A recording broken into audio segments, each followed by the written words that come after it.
Animal Crossing, the game that everyone probably thinks is dedicated to furries nowadays. But no, you're wrong, buddy. It was created before furries were a thing. So if I get any comments saying, I am going to...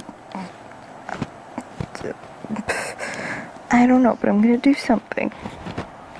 Yeah. So I know everyone's least favorite part of Animal Crossing is probably when you get a beehive, but I got news for you, buddy.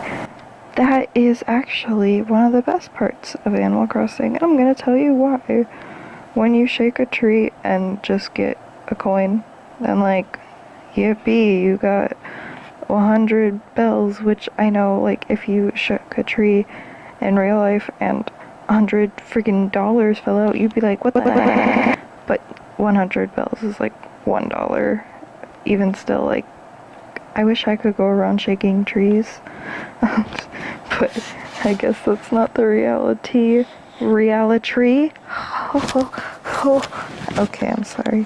But I'm gonna show you what happens if you shake the tree and have your net out, and when a beehive falls, then you can catch the bee.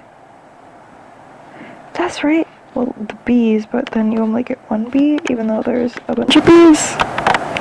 And then you can freaking sell the beehive and the bee for 3,000 bells. 3,000. So that's why, as long as you're fast enough, getting a beehive is actually a good thing. Yep. You're welcome. Heck. Darn. Why is this so difficult?